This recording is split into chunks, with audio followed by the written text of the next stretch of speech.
Olá pessoal, muita paz a todos, namastê. É com grande prazer que estamos aqui novamente para esse nosso encontro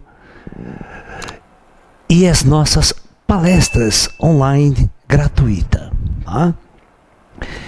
A ideia é sempre semear a luz, semear um assunto, discutir um assunto, para que todos nós possamos então usar esse mecanismo da internet, onde você fica na sua casa, no conforto do teu lar, e a gente pode abrir esse bate-papo, abrir essa discussão.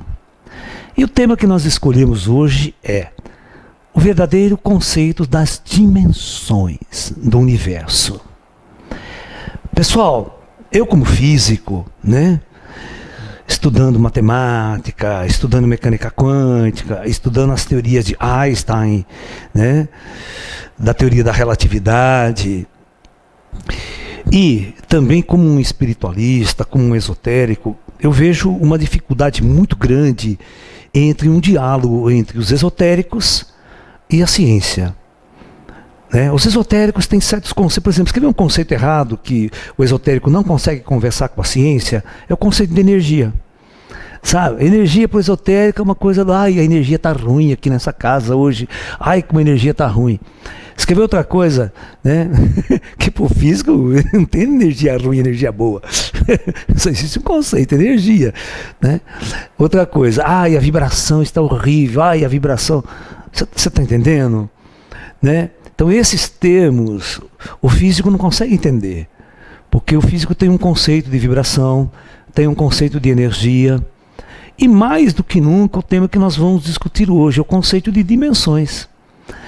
É comum, mas muito comum você entrar na internet, pegar livros esotéricos, assuntos esotéricos e estar lá. A Terra vai entrar para a 4ª dimensão, a Terra vai entrar na 5ª dimensão, está passando para a 5ª dimensão. Porra, mas que 5ª dimensão é essa, cara? Onde esses caras inventaram esse negócio, esse termo? Ninguém entra e sai de dimensão. Dimensão é uma coisa estável no universo. É um objeto descritivo da matemática. Então hoje nós vamos deixar muito bem claro qual é o conceito das dimensões para a física, para a matemática, e quais os conceitos que os esotéricos usam para dimensões. Ok? Nós vamos falar do plano espiritual, dos planos superiores, dos planos, que é a linguagem do esotérico, mas nós vamos tentar relacionar isso com a dimensão. Vocês vão ver que a linguagem utilizada pelos esotéricos é uma linguagem sem sentido e não tem a mínima decência fundamentalista, ou seja, não está fundamentado em nada. Os caras usaram as palavras e os conceitos da ciência para falar bonito, vamos assim dizer, fazer um discurso bonito para descrever determinados temas esotéricos, aí deram com o burro na água, é uma confusão danada. E hoje a mesma coisa acontece quando vão falar de física quântica, viu? Hoje todo mundo é especialista em física quântica na internet, todo mundo dá palestra de física quântica, você está entendendo? Mas ninguém fez curso de física quântica. Ninguém sabe ao fundo a matemática, a estrutura em cima da física quântica, como é que ela foi criada e desenvolvida. Hoje tem meditação quântica, energia quântica, cura quântica, tudo é quântico, Até tem sexo quântico daqui a pouco, você vai ver. Então a gente precisa tomar muito cuidado quando você mergulha na ciência e não sabe ciência. Tá? Quando você quer tornar o seu discurso bonito e usa conceitos, usa palavras que você desconhece. Então é muito importante esse nosso bate-papo hoje aqui para esclarecer exatamente essa questão. Então, vamos pensar no seguinte. A coisa começa lá atrás com os gregos, com a filosofia grega, com Euclides, com o grande geômetra Euclides. Então, qual é a questão fundamental do pensamento grego? Então, os gregos eles olhavam para o universo, tá? Olhavam para as estrelas, olhavam por tudo que estava ao seu redor, e eles tinham uma noção muito interessante que toda essa coisa que nos cerca, toda essa região que cerca a minha vida, onde está o planeta Terra, vocês têm que entender que esses caras no passado não entendiam de universo, de galáxias, não entendiam nada disso. Ah, esses conceitos são muito modernos, galáxia, certo? Conhecimento de astronomia moderna é uma coisa de 1700 para cá, com a invenção dos telescópios mais modernos, né? Durante toda a Idade Média era umas trevas só, não existia conhecimento de astronomia. Então, os paradigmas astronômicos são quebrados no final da Idade Média, né? Com Nicolau Copérnico, Galileu Galilei, certo? Giordano Bruno, você está entendendo? E esse pessoal todo começa a fazer uma... E claro, com Johannes Kepler e depois o grande Isaac Newton. Isaac Newton fundamentando matematicamente todos os conceitos empíricos que os anteriores a ele falavam sobre a questão do universo, sobre a questão do espaço, né, onde estão as estrelas. Então os gregos, eles começaram a pensar o universo. Aonde nós estamos? O que é esse lugar onde nós estamos? Então, os gregos chamaram esse lugar onde nós estamos de espaço. Certo? É o espaço, é o lugar onde nós estamos. Nós ocupamos um lugar no espaço. Certo? Mais tarde nós vamos, então, criar a ideia de espaço exterior, ou seja, tudo que está fora da Terra a gente chama de espaço exterior ou espaço sideral. Onde você pega a nave e vai embora, lá é o espaço sideral. É aquilo que você pensa, a Terra é redonda, você pensa tudo que está fora da Terra, compõe o espaço sideral, e isso vai se estender até onde?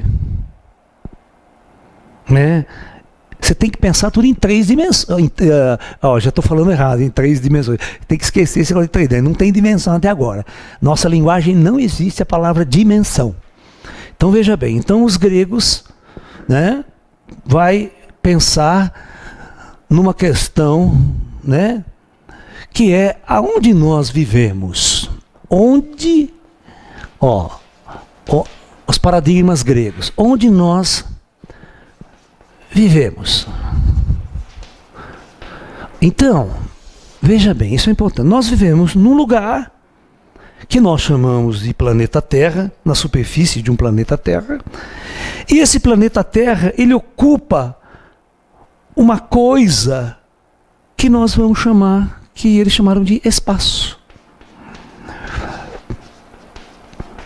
Ok? Então nós ocupamos um espaço. E esse espaço, né, no começo, né, parecia um nada, um vazio, né? Claro que hoje aqui na superfície da Terra nós temos, né, a atmosfera da Terra, nós temos o ar, que é uma substância material, mas quando nós saímos além da atmosfera terrestre, nós vamos perceber que não há mais matéria propriamente dito, né? Há um vácuo, praticamente um vácuo quase que total. Pequenos átomos, poucas partículas por metro quadrado, por metro cúbico, aquela coisa toda, tá? Então, nós temos praticamente, vamos assim dizer, um nada do ponto de vista material. Um espaço totalmente vazio. Que estão as distâncias entre os planetas, entre as estrelas, nós chamamos de espaços interestelares. Ou espaços interplanetários, é este vazio que nos cerca, é toda essa coisa que nos cerca, aonde nós estamos inseridos. Essa é a ideia primordial dos gregos de pensar o universo como um todo. Então, o universo como um todo não passa de um espaço. Então, o espaço é o próprio universo, onde tudo está contido. Ok? Então tudo está contido para os gregos no espaço. Então o espaço, para os gregos, seria uma substância inerte, certo? Totalmente abstrata. Seria um vazio total, onde todos os objetos, estrelas, planetas, está inserido. Vocês estão entendendo o conceito? Isso é muito importante, para não falar bobagem lá na frente. Então, todo cientista, quando a gente vai fazer filosofia da ciência e tal, você tem que estudar todos os pensadores gregos, os geômetras gregos, como é que eles pensaram, como é que eles construíram tudo isso. Se você não tiver cultura, você não faz esoterismo, cara. Você faz o esoterismo babaca, né? Sem conhecimento de causa, né? Então hoje vocês vão ter uma aula muito legal de dimensões e da filosofia grega, para depois a gente entrar nos conceitos esotéricos, para você ver quanta bobagem os esotéricos falam, né? Por falta de conhecimento, por falta de cultura, né? Então, muito bem. Então essa entidade que nós vamos chamar de espaço, até então, para os gregos, e vai chegar até na época de Galileu, Galilei, e de Isaac Newton também, para o próprio Isaac Newton, esse espaço é um objeto absoluto, inalterável, imutável, onde todos os elementos materiais acontecem. Todos os movimentos, todas as situações acontecem, e ele é totalmente inerte e imutável e eterno. Isso vai até Isaac Newton. Isaac Newton não consegue alterar as questões do espaço, a estrutura. O espaço não tem estrutura, o espaço é um nada. É um vazio onde todos os elementos materiais estão inseridos e todos os movimentos desses elementos materiais acontecem. Movimento de planetas, estrelas, objetos, coisas, meteorito, tal, acontece e se movimentam dentro dessa coisa gigantesca chamada espaço. Muito bem, tá? Até agora eu não falei em dimensão. Agora vem um grande pensador grego, um grande filósofo grego e matemático grego, chamado Euclides, que vai fundar a geometria euclidiana. O próprio nome, no princípio, né, geometria. Geo, terra. Metria, medida da terra. Então nós vamos associar, né, ao planeta Terra, ao instrumento Terra, uma coisa chamada medidas. Vamos inserir uma matemática aí, para entendermos melhor, né, essas questões ligadas ao espaço. Então, o primeiro elemento nosso é o espaço, o elemento fundamental, né, da geometria. É um elemento geométrico. Um espaço para nós vai ser um elemento geométrico. Ok? Mas para facilitar o estudo desse espaço, eu vou dividir. O espaço é uma coisa que está aí. Agora, para efeito de estudo, isso é importantíssimo que eu vou falar agora. Para vocês não falar um monte de bobagem lá na frente. Os gregos, eles vão criar uma linguagem própria, uma matemática para facilitar o estudo do espaço. Eles vão criar um conceito, é um conceito, ele não é real. A única coisa real que tem é o espaço. A única coisa real é o espaço. Então, geômetras, para estudar o espaço, facilitar o estudo do movimento, das coisas no espaço, das figuras, de círculos, esferas, tudo isso aqui, ele vai criar elementos geométricos para fazer um estudo desse espaço. Então, o Euclides vai fazer um postulado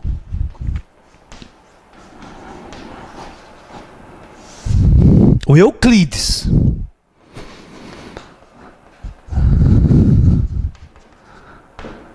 e esse postulado de Euclides, ele vai criar o primeiro elemento desse postulado geométrico, que ele vai definir como o ponto. Então, o ponto é considerado o primeiro elemento da geometria de Euclides. Ok? Mas o que é o ponto? O que é um ponto no pensamento filosófico e matemático grego? O ponto é um ser, é um objeto abstrato, de abstração mental, intelectual, que ele não tem nenhuma dimensão, ele não tem tamanho nenhum, o tamanho dele é zero.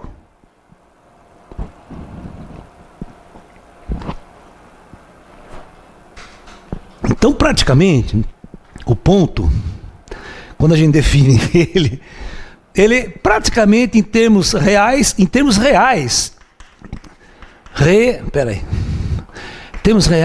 ele é simplesmente um nada.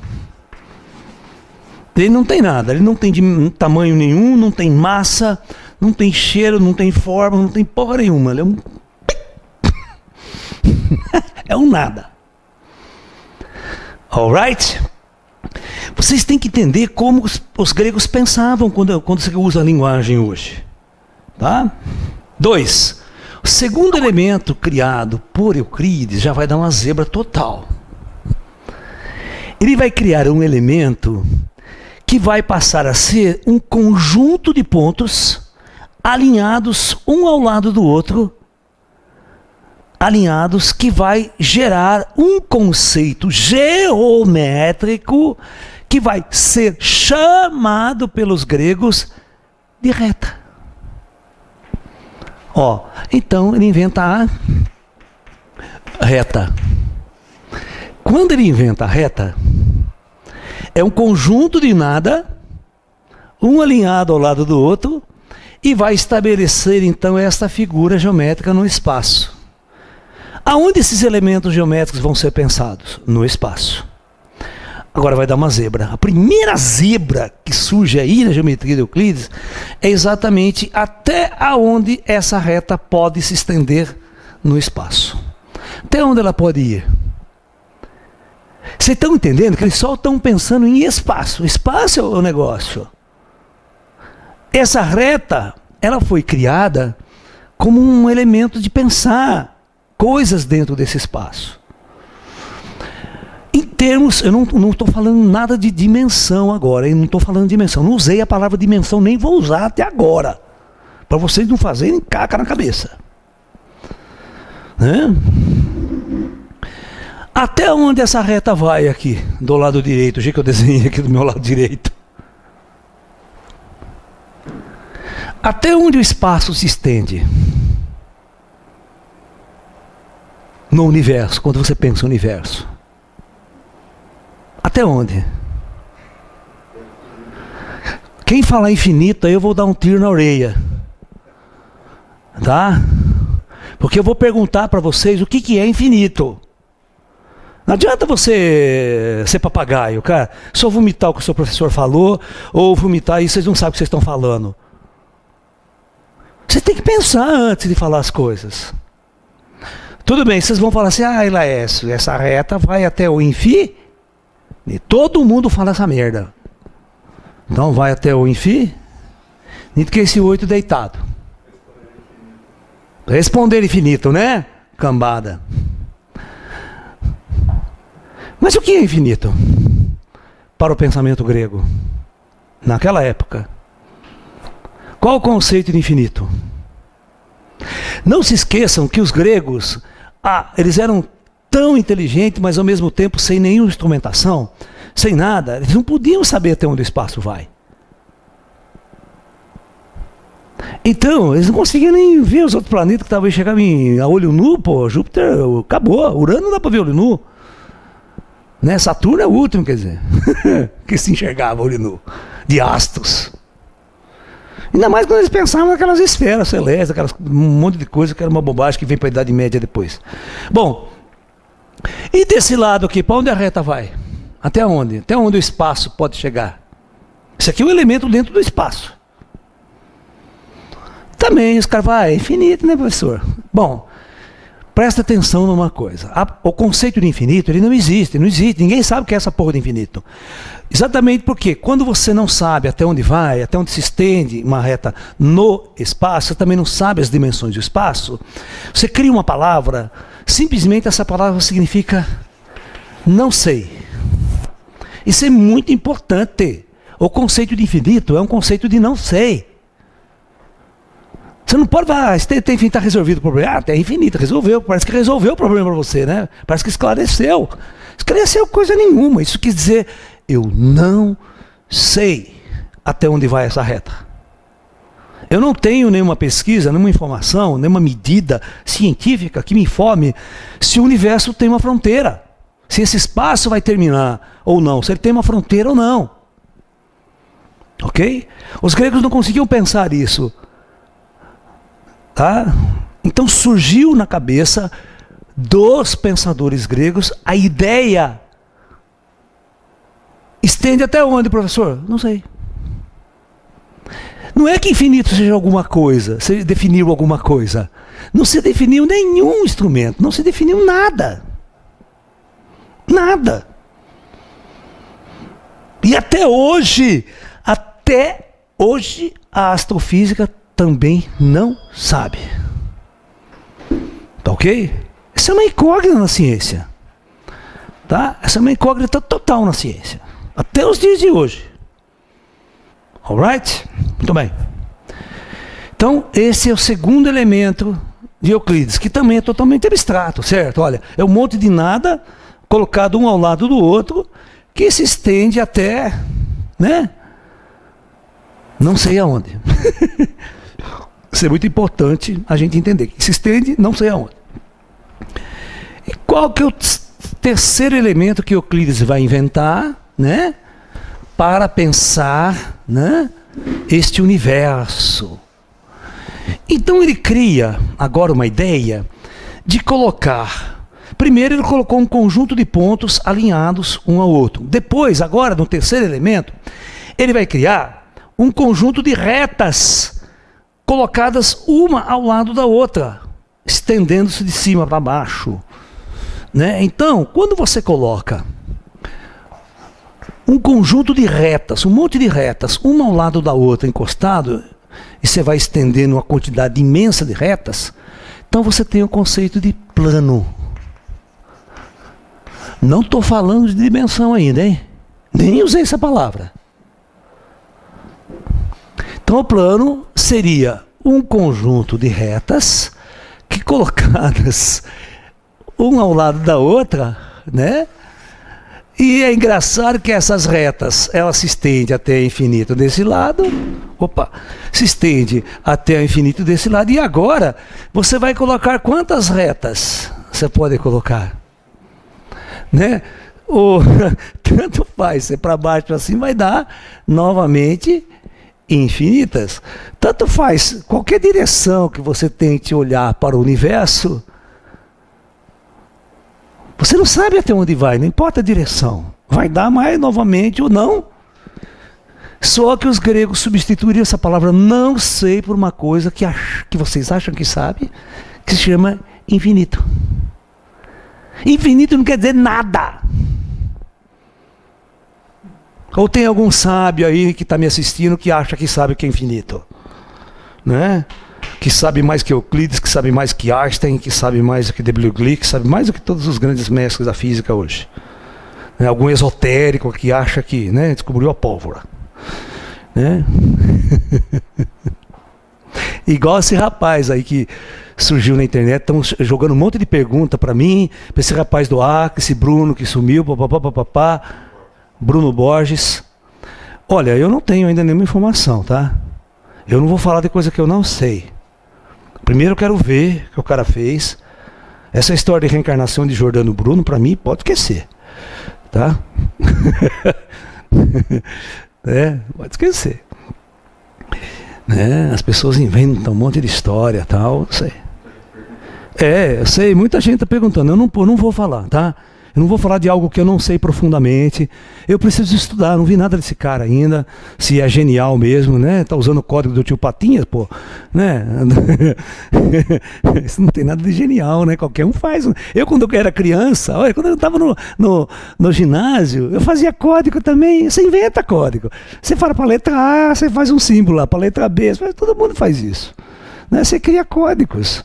Né? Mas esses códigos são uma coisa mais fácil de decifrar, né? Não é agora no computador, não. Hoje tem encriptação no computador que ninguém decifra, cara. É umas coisas muito loucas. É que nem a máquina alemã, enigma da Segunda Guerra Mundial, né? Porque os alemães precisavam mandar mensagem, né, para as tropas, mandar mensagem. E não podia ser decifrada pelos inimigos.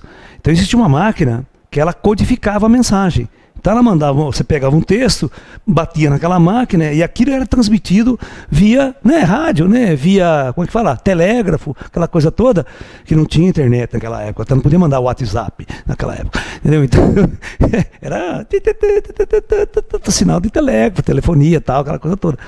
E esse sinal vinha incompreensível, era um texto com um jogo de letra que você podia ficar anos lá tentando decifrar o que os alemães tinham dito e você não sabia.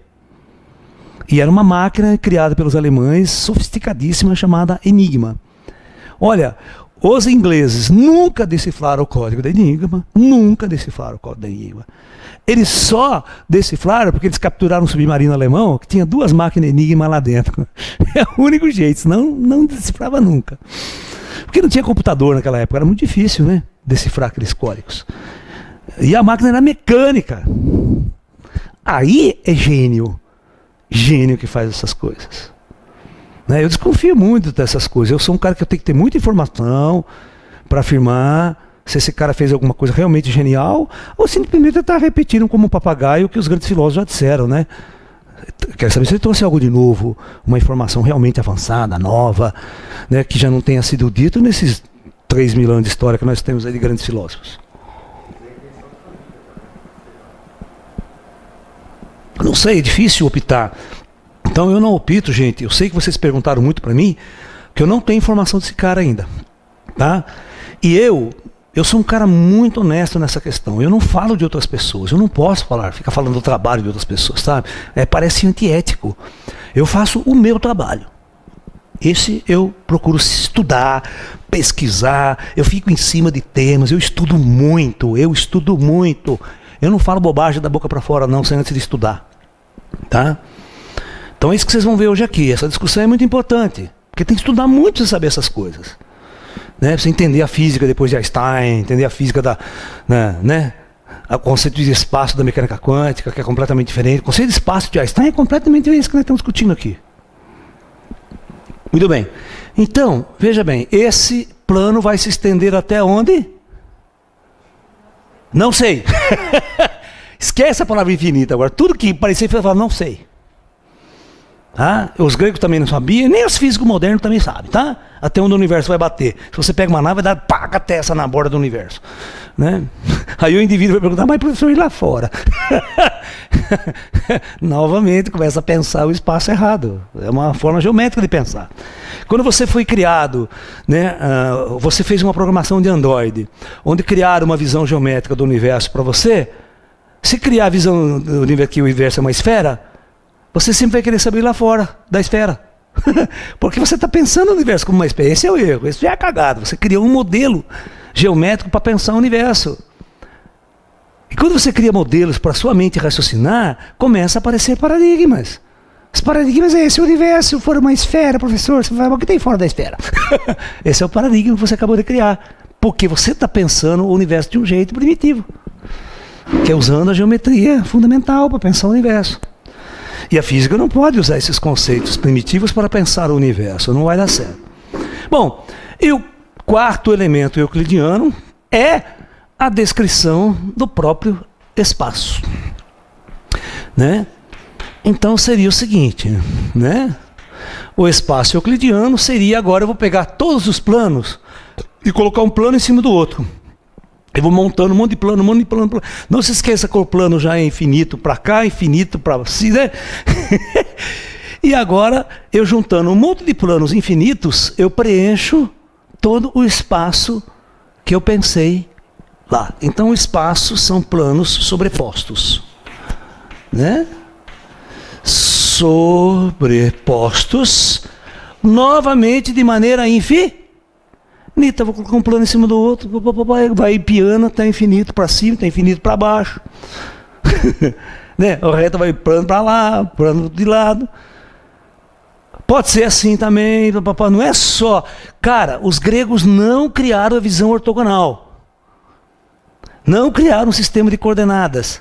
Não criaram o sistema de eixos x, y, z. Não criaram.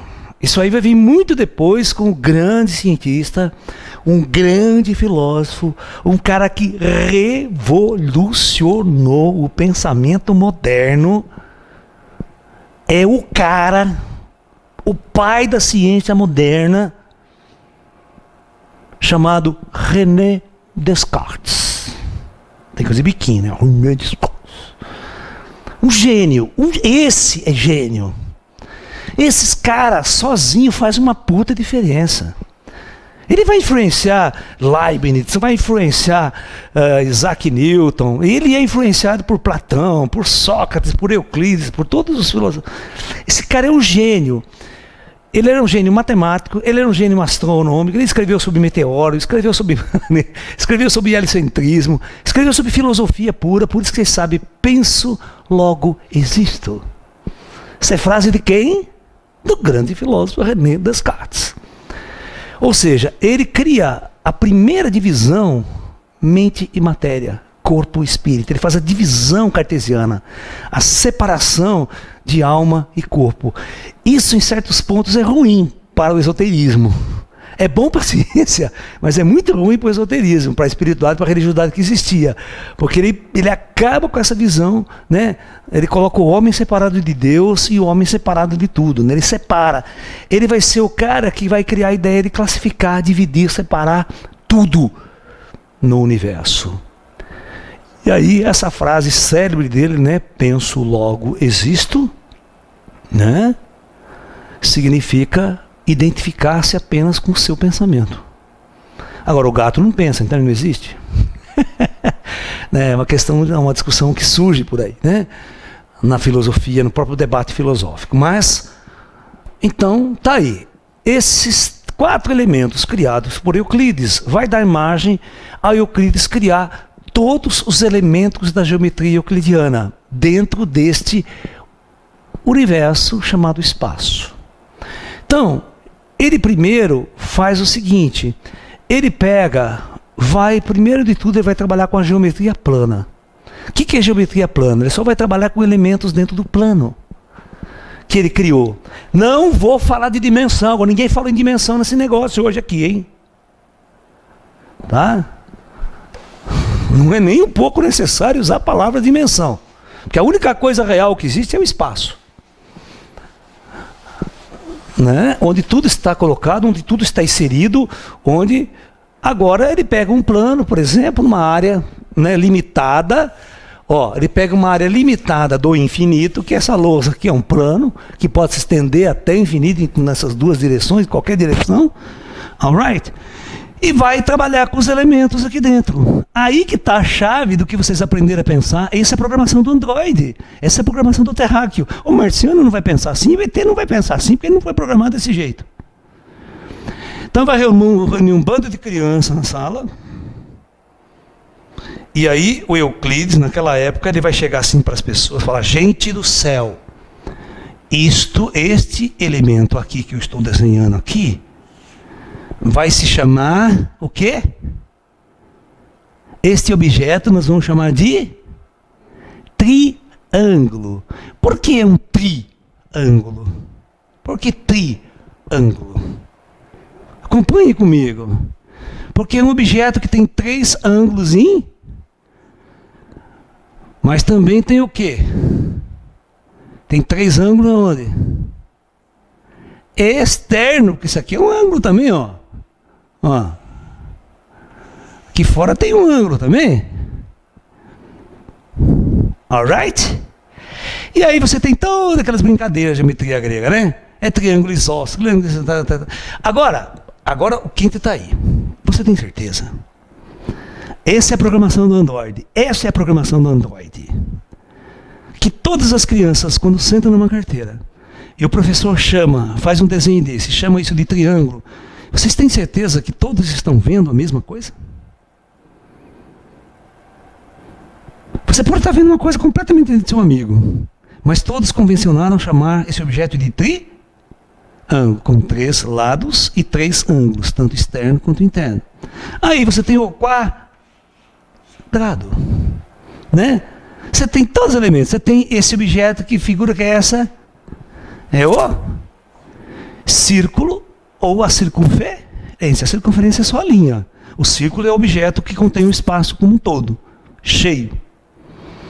Aí os gregos vão começar a trabalhar com as formas geométricas no plano para facilitar a vida da pessoa. Alright? Ok? Muito bem. Aí a área do quadrado, a área do círculo, tudo isso é coisa de grego. Calcular a área dos objetos. Isso era bom para quando esses geômetras gregos iam fazer construções, iam fazer obras de arte. Eles conheciam as medidas, conheciam as formas geométricas, conheciam as relações matemáticas entre as formas geométricas. Os gregos descobriram o famoso valor de π. Tá? Os gregos, cara, os gregos, da onde vem o π? Vocês são gênios. O que significa o π? Né? Quanto que é o valor de π mesmo? Olha, tem uns repórteres que foram na porta do Enem esse ano, foram na porta do Enem, os candidatos que estavam entrando, os caras perguntavam, escuta aqui, você vai fazer... Não, qual que é o valor de π? O cara, hã?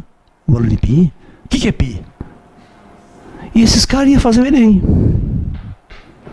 Tá? É verdade. Para a maioria das pessoas, ninguém sabia o que era Enem. Agora, se perguntasse quem é Justin Bieber, aí sabia até a vida do cara, tudo sabia. Entendeu? Então, né, o valor de π é 3,14, não é verdade? E aonde? Vai embora, não é?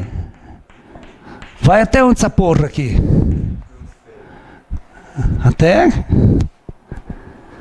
Mas que raio de merda de número é esse que não acaba nunca? Aonde os gregos tiraram essa merda? Que não acaba mundo. Nada, que não acaba nunca. Ai, professor, é porque... Veja bem, é porque, aí, ó, vocês, como vocês não pensam, vocês só vomitam que aprenderam, sem discutir com o professor. Ai, professor, a gente pega, né, o comprimento da circunferência média, comprimento, divide o comprimento pelo diâmetro, alright? C dividido por D, sempre vai dar esse π. É uma relação matemática descoberta pelos gregos. Por que dá esse número maluco aqui? Você está pegando um comprimento real, dividido por um diâmetro real, como é que pode dar uma coisa irreal? A natureza ela tem os tamanhos infinitos. Se você pega a circunferência e divide ela por qualquer número que você quiser, ela vai dar um objeto no espaço. Real e finito, cara. Não vai dar essa merda de número que não tem fim. Então por que dá esse número completamente maluco lá? Porque maluco é o cara que inventou essa bosta. A linguagem utilizada pelos gregos antigos, utilizando números com base decimal, dá essas falhas de linguagem, essas coisas que não descrevem coisa nenhuma. Elas têm uma aproximação de linguagem. Isso aqui é uma aproximação, posso dar até 1 milhão de casos, certo? Mas ela não consegue descrever a realidade de um objeto no espaço, porque isso aqui é uma geometria que pensa o espaço. Ela não é o próprio espaço. Então tem erros graves, tem falhas graves nos modelos, tem tudo. A matemática utilizada é cheia de furo. Alright? Então bem. Tem alguma pergunta aí? Vem se alguém quiser fazer uma pergunta, eu quero ver até onde esse povo sabe das coisas. Né? Não falei de dimensão ainda. Né? Eu não preciso usar dimensão. Os gregos não usavam essa ideia. Dimensão é uma coisa muito mais moderna aqui. Né? A ideia de dimensões surge com Descartes, com René. Tem uma pergunta legal aí? Ó, pergunta sobre o assunto da aula, hein? Não vem perguntar de ET, não sei do que não tem nada a ver com a aula de hoje, hein? Pelo amor de Deus. Né?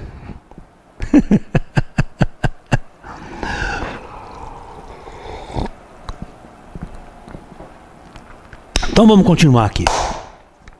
Então agora nós vamos fazer o seguinte, tá?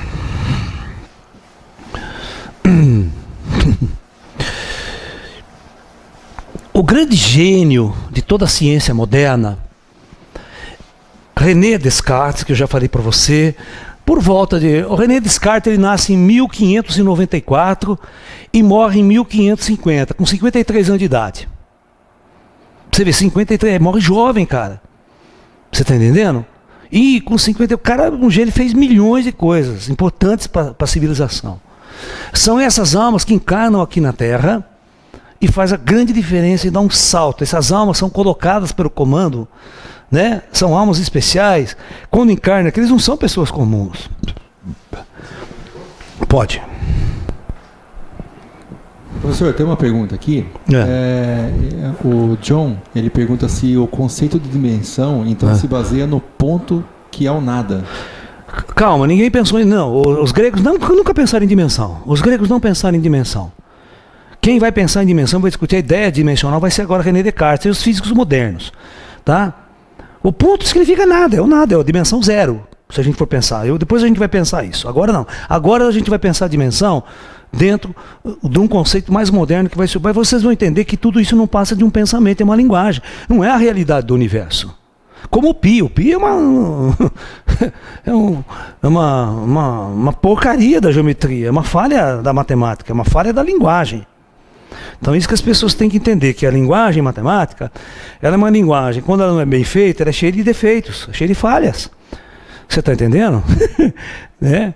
Começa a dar uma zebra. Pode perguntar. Então, o Pedro ele pergunta se o professor conhece alguma outra forma de pensamento diferente da Terra, que seria a matemática, para poder então medir. É claro, por isso que vocês não vão entender o ET. O ET não pensa que nem nós. O ET não pensa em forma de triângulo.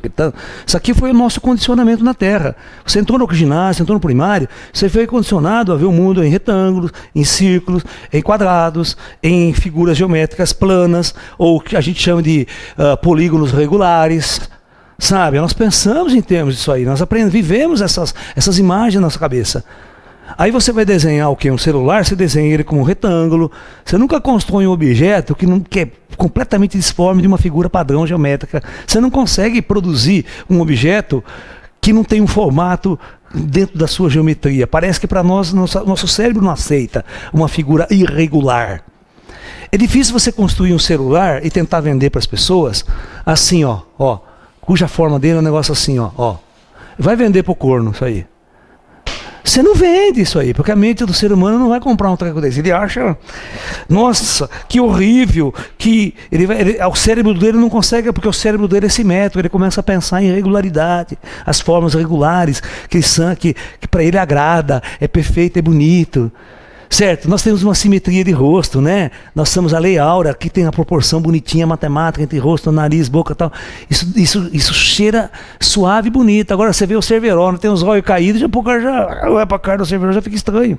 Porque cai fora do padrão da geometria padrão, que o nosso cérebro acostumou a pensar. Então a gente não consegue entender.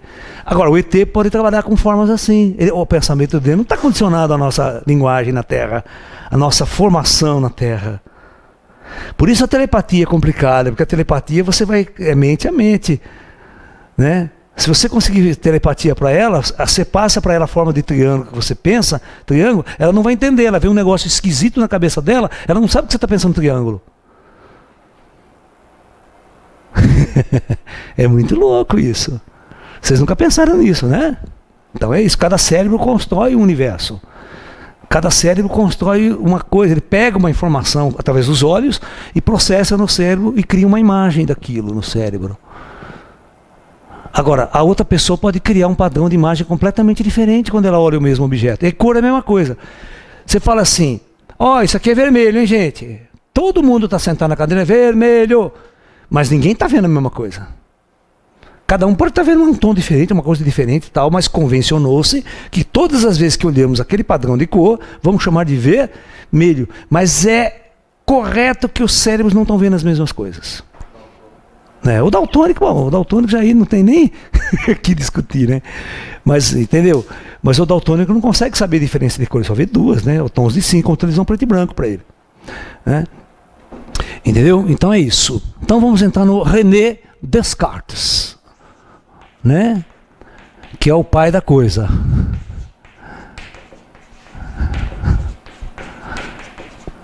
Né? Le français. Né?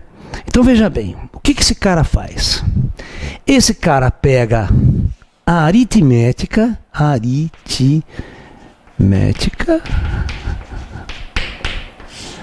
e associa ela à geometria. Geometria. Aí ele vai criar uma coisa que vocês detestam na escola, que começa a ficar complicar a cabeça de vocês, que é a geometria analítica. Geometria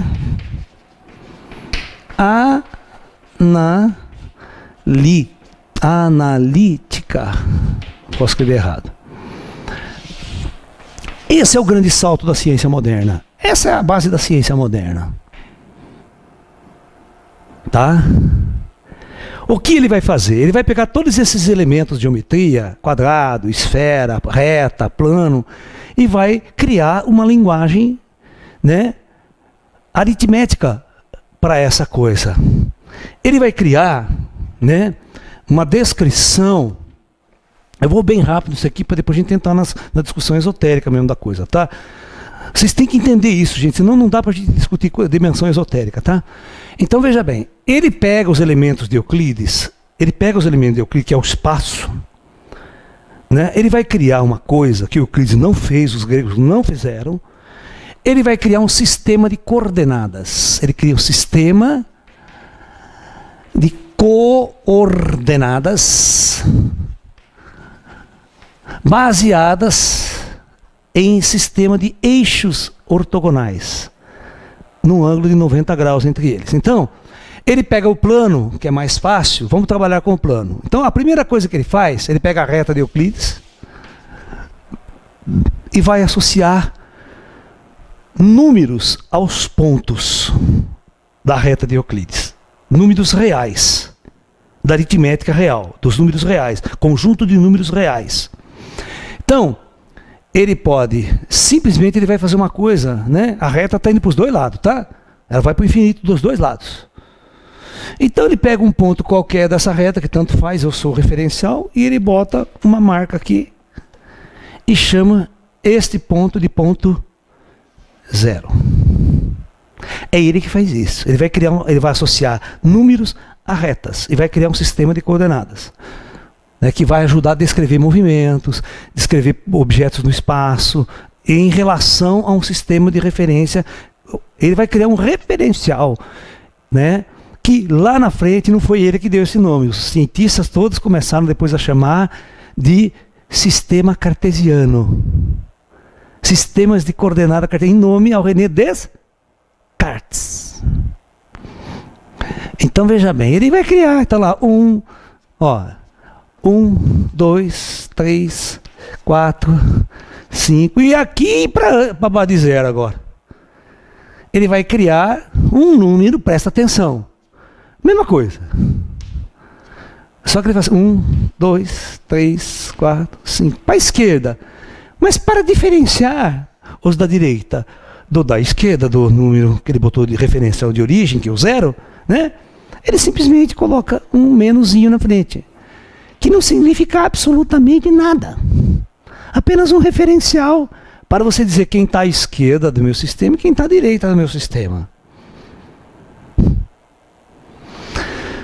Bom, agora tem um problema. Que isso é um problema teórico. Isso não vai até infinito? Isso aqui também não vai até infinito? Agora, os números reais têm um problema. Entre 0 e 1, quantos pontos existem aqui? Aqui também, entre 1 e 2.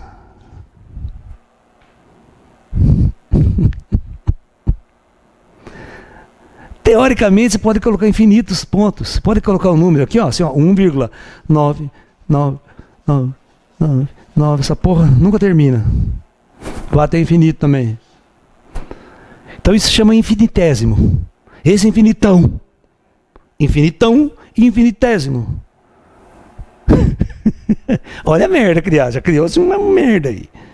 Isso é uma incongruência da linguagem, né? E começa a ficar mais complicado quando você pega 1,2, né? Entre 1,2 e 1,3, professor, quanto tem? Tem infinito também. Começa a criar um conjunto de coisas infinitas, né? Mas isso aqui o que é? Lixo da linguagem. A linguagem criada que cria todos esses paradigmas aqui, ó, que cria essas coisas, tá? Não tem jeito de sair dessa porcaria aqui. Mas isso aqui, no universo não existe isso. Isso não tem nada. Isso aqui é falha da linguagem. Não está descrevendo o universo. Não consegue descrever o que acontece ali. Entendeu? Você vai no mundo atômico, tem limites as coisas. Não chega, não pode até o infinito do nada. Né? Então esse foi o primeiro. Aí a segunda coisa interessante que ele faz, né, o René, é criar um sistema ortogonal de eixos. Ele pega uma reta aqui e no ponto zero ele coloca uma outra aqui, mas num ângulo de 90 graus. Isso é muito importante deixar claro. Tá? Alright? E faz a mesma coisa, né? E vai chamar, como todo mundo sabe, esse eixo aqui de Chas e este eixo de Y, ou Y, né?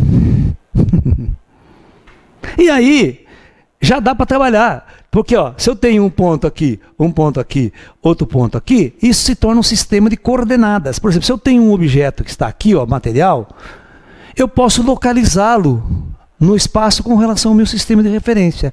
Ó, esse corpo está exatamente na coordenada x, que vale 5, e na coordenada y, que vale 11, por exemplo.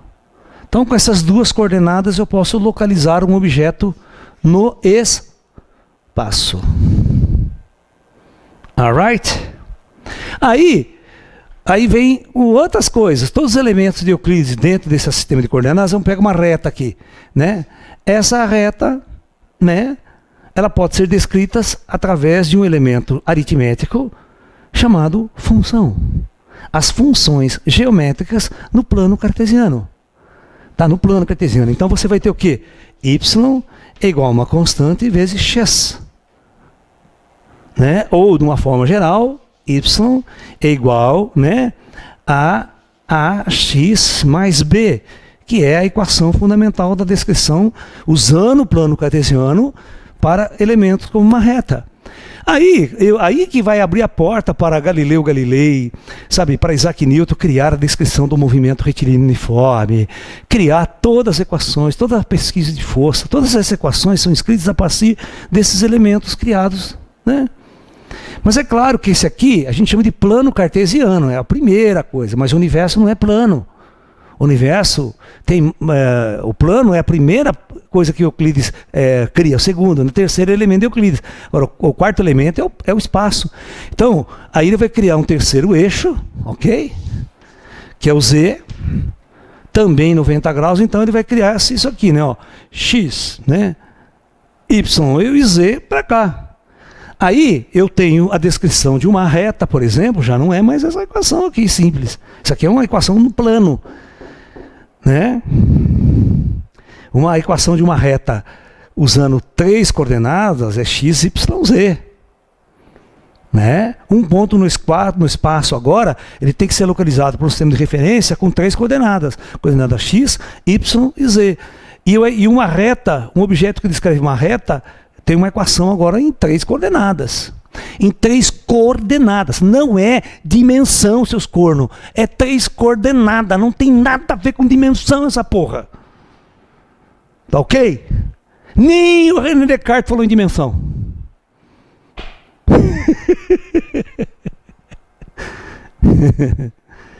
Agora, tem um terceiro elemento, um elemento interessante, que vai ter que ser usado para a física. A matemática não usa não, a matemática acaba aqui, né? Eu não vou complicar para você no eixo x, y, você mostrar as equações de 3 coordenadas, aí vem a equação de segundo grau, primeiro grau, as funções, não é que é função linear, que não é função linear, mas isso é tudo que vocês aprendem no ginásio e colégio.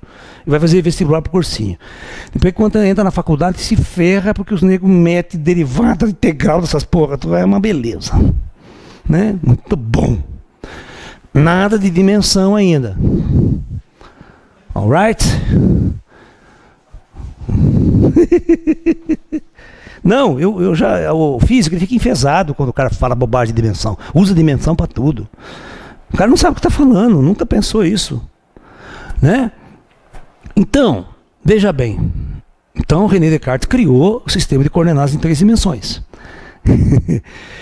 Mas tem um elemento aí que vai ter que entrar para descrever os fenômenos físicos, que os gregos não pensaram nisso aí lá atrás. Existe uma outra coordenada que tem que entrar no sistema cartesiano para os físicos, para as experiências dos físicos, que é o tempo.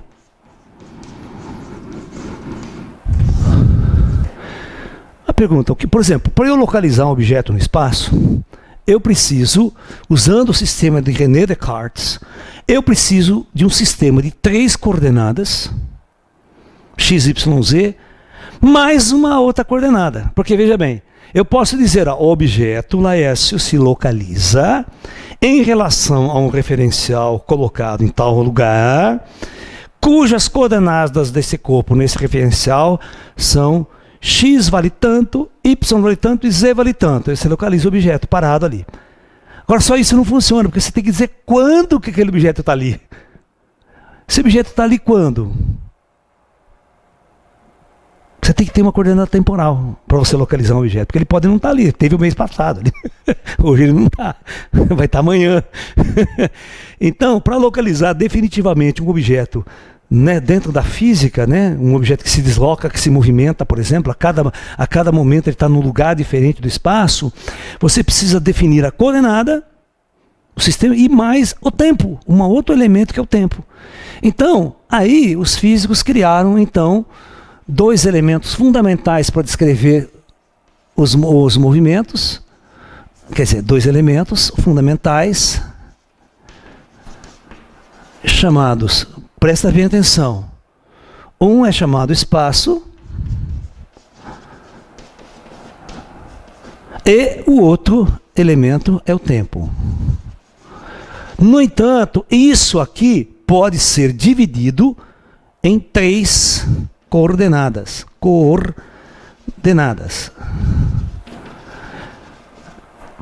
Já o tempo não. O tempo não pode ser dividido em nada. Ele é. Então, para os antigos físicos, como Isaac Newton, certo? Como todos o Galileu Galilei, todos aqueles caras que fizeram essa base da ciência moderna, né?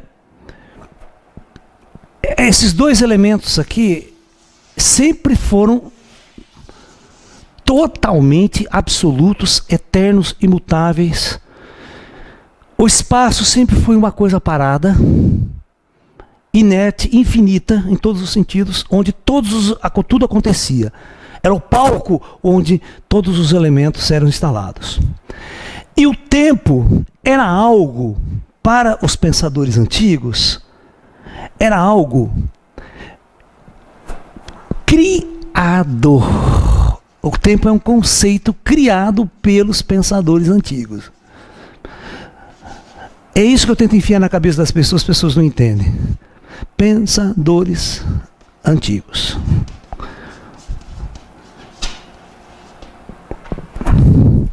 O tempo real não existe no universo. O tempo é um pensamento, é um conceito criado pelos antigos. Você quer ver? Eu estou parado aqui, de repente o sol nasce no horizonte. Ele vai andando. Aí ele se põe no horizonte. Amanhã ele repete de novo. E essa repetência tem uma certa, vamos assim dizer, ritmo, periodicidade. Tá? Se bem que se você for fazer as medidas, ele não é tão periódico assim não. Dá uma zebra, ele varia pra caramba. Esse tempo marcado pela rotação da Terra é totalmente variável. Então o tempo, se a Terra não girasse, se não fizesse isso aqui, ó, o Sol ficasse parado lá no céu, no mesmo lugar todos os dias, você não tinha noção de que o tempo existe, que o tempo passava.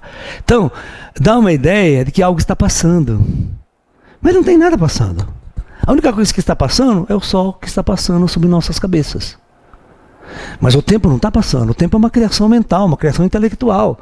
É uma criação, é mais uma coordenada que o cara vai criar. Então, o índio, como ele não sabia pensar tempo, ele falava assim: vamos nos encontrar daqui a 10 luas. caralho, o que é 10 luas? Ele não tinha relógio. Ele não podia falar, né? 10 luas para eles é quando? Daqui a 10 meses. Quando a lua se repetir, ó, uma lua para o índio é uma volta toda de período lunar, desde a lua cheia até outra lua cheia. Isso é uma lua. Depois outra lua. Daqui 10 luas é 10 meses. Na hora que a lua estiver cheia, 10 luas cheias, você pode encontrar ele lá. Por quê? Ele tem que ter um marco repetitivo. Um objeto que se repete, um elemento que ele está acostumado que se repete, para ele criar dentro da cabeça dele uma ideia de tempo. Mas vocês estão percebendo que esse tempo é real? Um cara que estava, se ele ficar no espaço, fora da Terra, sai com uma nave fora da Terra, desliga o relógio, lá, para ele não tem nenhum referencial para ele saber o tempo.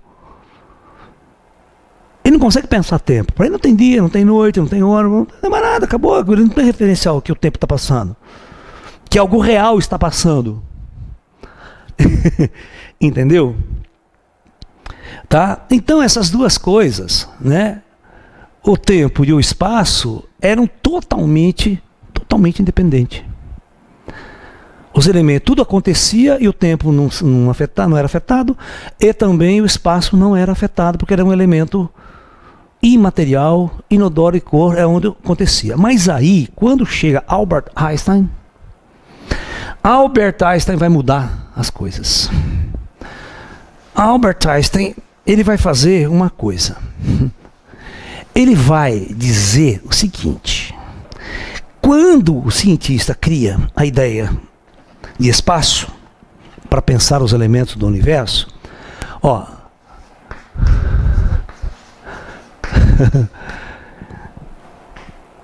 né? Ele inevitavelmente cria a ideia de tempo.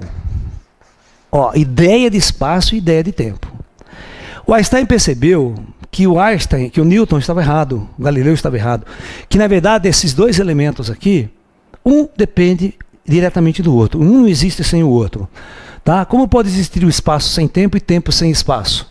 Então Einstein uniu esses dois conceitos num elemento que ele vai chamar agora, para esta bendição, de espaço-tempo. Ele conecta os dois elementos como elementos que vão descrever o universo, mas elementos que vão descrever o universo. O Einstein não pode imaginar um espaço e um tempo onde não haja matéria, onde não haja nada. Certo? Os elementos dentro desse espaço-tempo planetas, estrelas, galáxias, que é a matéria. Certo? Então, dentro do espaço-tempo, eu tenho uma trilogia agora, que é espaço-tempo e matéria. Tá? Space-time and matter. Tô certo, professora? Mas, more or less, né? Um inglesinho vagabundo, mas... né?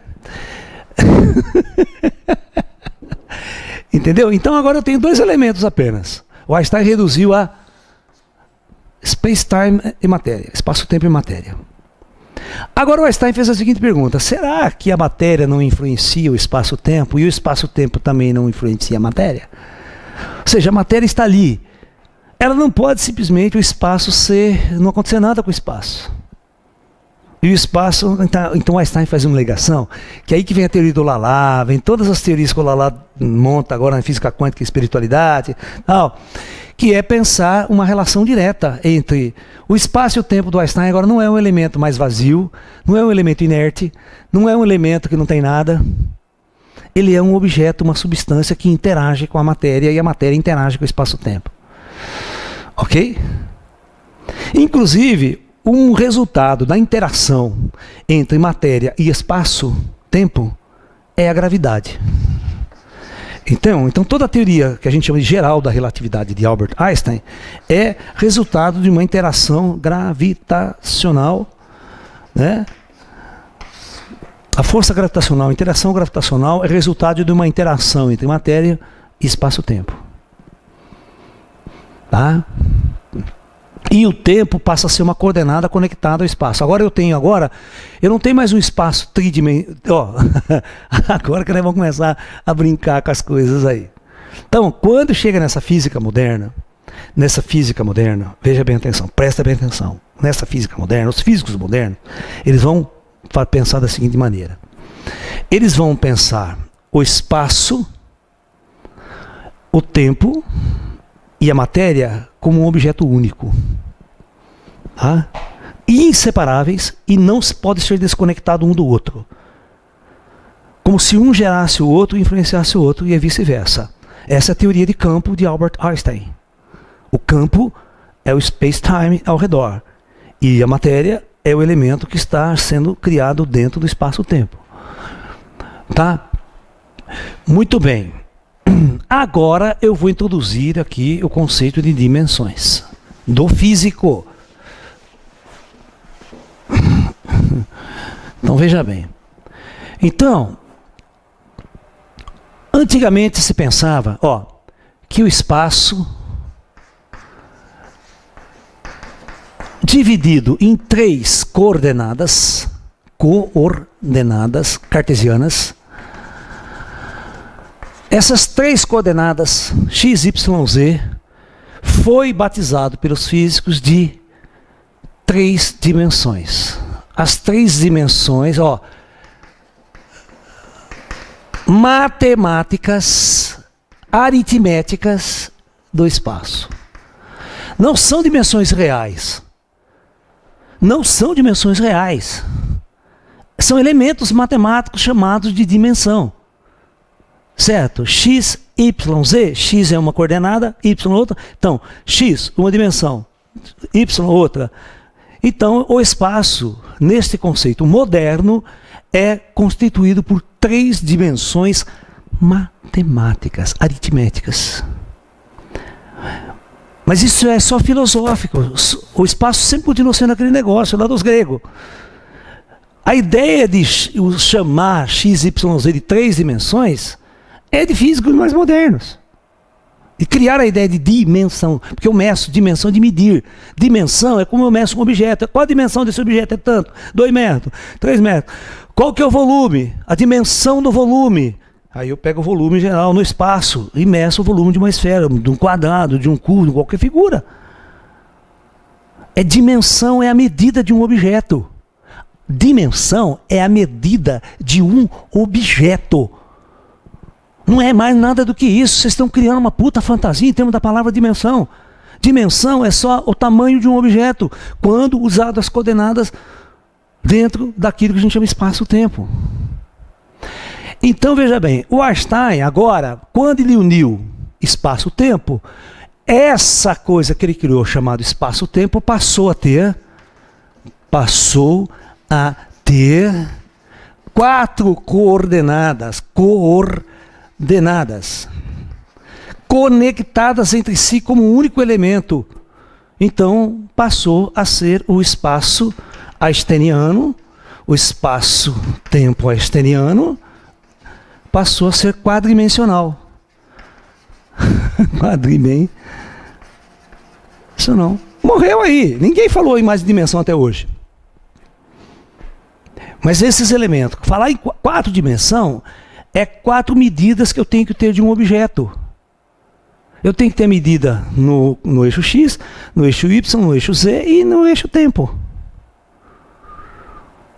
Por isso que tem 4 dimensões, gente.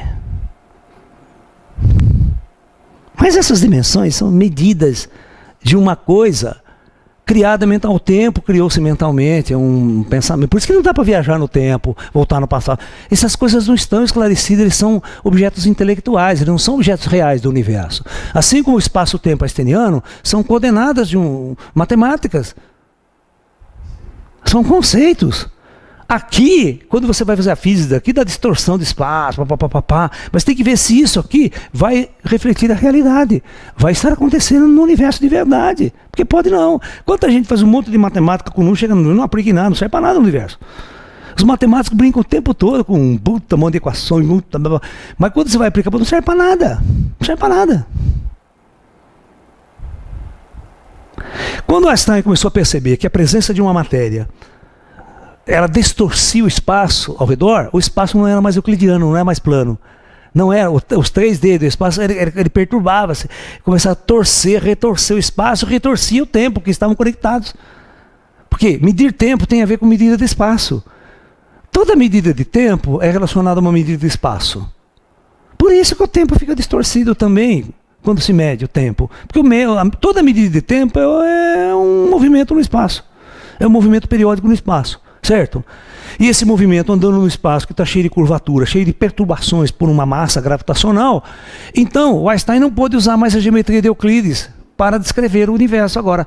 Então, tinha aí falava, mas como é que eu vou fazer agora, né? Que a geometria não vai dar. Eu não vou criar uma geometria nova, porque isso é um puto exercício psicológico, científico, que não dá para um homem só fazer. Aí foi pesquisar, tinha 2 russos que tinham feito uma geometria nova, um cara chamado Riemann e outro chamava Lobachevsky. Né? Dois baianinhos aqui de Quixeramobim, né? Esses caras tinham feito uma coisa chamada geometria não plana, geometria curva. Então o que significa? Ele pegava uma esfera e a geometria já não era mais plana, era uma geometria esférica. Aí o que acontecia com a geometria esférica? Pensa porque é a superfície de uma esfera, isso aqui não é uma circunferência. Pensa. Então quando eu vou fazer um triângulo lá dentro, ó, o triângulo meu, ele fica assim, ó, você tá vendo? Os lados do triângulo não dão reta, nunca vão dar reta, vão ser sempre curva. E aí os ângulos internos de um triângulo desse tipo aqui, nessa geometria curva, a soma dele sempre é maior que 180 graus. Não é, porque todo triângulo na geometria plana, a soma dá 180 graus. Mas aqui as regras já são outras. E aí, essa é a geometria que a gente chama de curvatura positiva. Mas tem uma coisa que era assim, ó, a superfície era com uma parábola. Uma coisa muito maluca, assim, uma série muito complicada. Agora desenha um triângulo aqui nessa superfície. Vai dar, o triângulo ele vai ficar assim, ó. Sabe? Quando a curvatura é negativa, a gente chama. Então, os ângulos, a soma sempre dá menor que 180. Porque os triângulos aí, agora, os lados não são paralelos, os lados são curvos. Essa é a geometria utilizada na teoria da relatividade geral de Einstein. Ela é complicadíssima a matemática disso aqui. Tá? Mas não mudou dimensão nenhuma. As dimensões até agora criadas são só elementos de coordenadas matemáticas e empíricas. Elas não têm nada a ver com a realidade do universo, tá? Lá fora. Então, quem quiser fazer pergunta agora, porque agora nós vamos entrar no esoterismo, hein? Eu sei que já tá tarde, mas hoje nós vai até às 10, hein? Vocês aguentam aí que hoje o bicho vai pegar. Nós não vamos embora sem agora discutir o que os esotéricos vão pensar em termos de dimensão. Então o Lala, o que o Lala fez para desmistificar essa dimensão? Se você for estudar o meu livro de Física Quântica e Espiritualidade, o que eu tento fazer? Aonde está o espírito? O espírito está em outra dimensão? O espírito está em outra dimensão? Por que eu não vejo o espírito? Onde está a cidade astral no nosso lar? Está em outra dimensão? Não existe outra dimensão. Essa palavra é uma palavra criada pelos matemáticos para descrever coisa. Não existe outra dimensão. A única coisa que existe é o quê? É o espaço em 3D e o tempo. Então, o espírito tem que estar onde? Aqui. No mesmo lugar que eu. Ele é um objeto material que ocupa um espaço, ocupa esse espaço, da mesma forma que eu ocupo esse espaço. Por que eu não interajo com ele? Por que ele atravessa a parede e tal? Não interessa, aí é outra história. Aí é uma outra questão de física. Então, o que eu fiz para desmistificar isso? Né? Vocês nunca vão mais falar essa bobagem que a Terra vai passar para a 5ª dimensão, para a 6ª dimensão, para puta que pariu. Né? Como diz os russos, né? Puta que parovski. Então o que eu fiz? Eu fiz a Terra, tá aqui, e eu aqui na Terra. O planeta Terra e eu na superfície da Terra estamos em que lugar?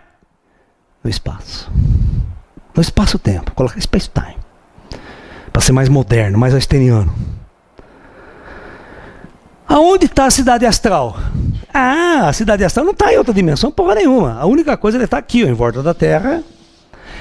A matéria é mais sutil, era menos densa, tem uma densidade muito menor. Tá? Aqui está a cidade nosso lar.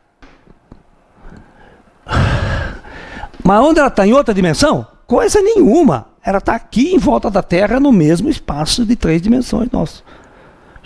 3 dimensões matemáticas. Não tem outra dimensão. Isso é pensamento errado. Vocês pensam errado.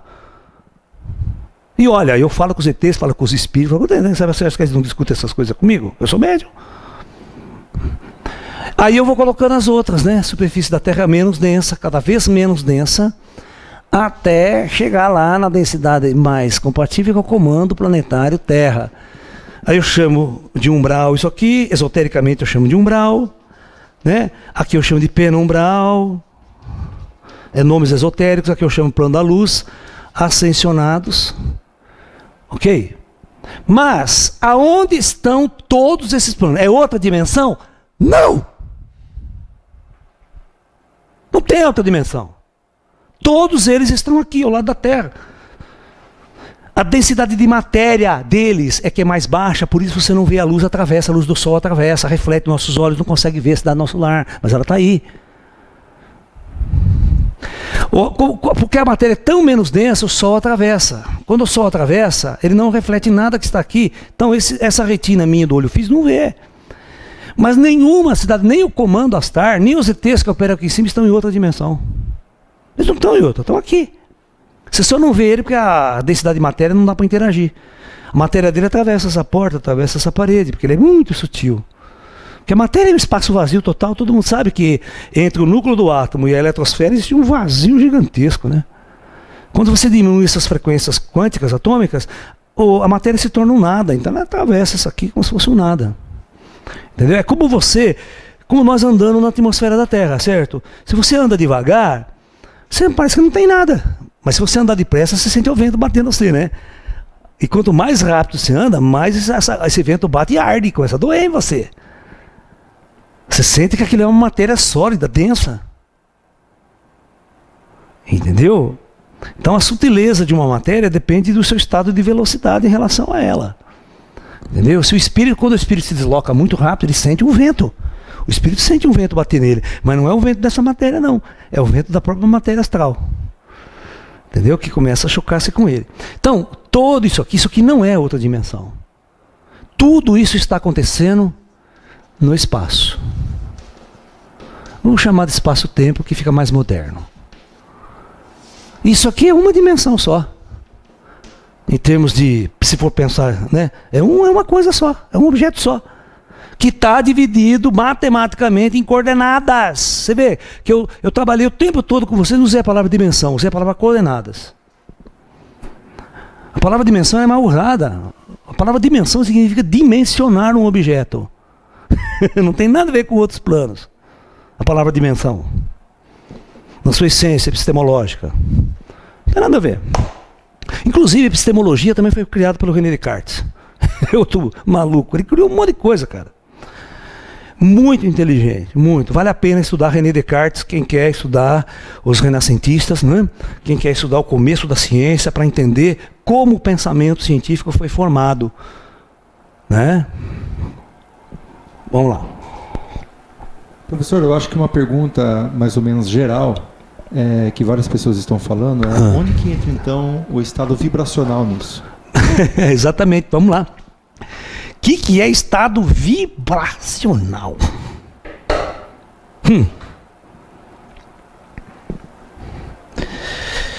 Vamos lá, gente. Então, veja bem. Aí que entra a mecânica quântica. Tá? A mecânica quântica, ela entra exatamente aí. Até agora, quando o Einstein fez toda a física, quando o Isaac Newton fez toda a física, a matéria não tinha estado vibracional. Os cientistas começaram a estudar uma coisa na natureza chamada ondas. Tá? Como que eles foram entender? Eles queriam entender como é que o som se propagava. Né? E quando eles olhavam, por exemplo, o mar, as ondas do mar, aquela ondulação do mar, eles queriam entender o que era aquilo. Certo? Os cientistas começaram a estudar uma coisa que alguma coisa se propagava, uma energia se propagava. Em forma de... E a luz, quando ele for tentar entender o que era a luz.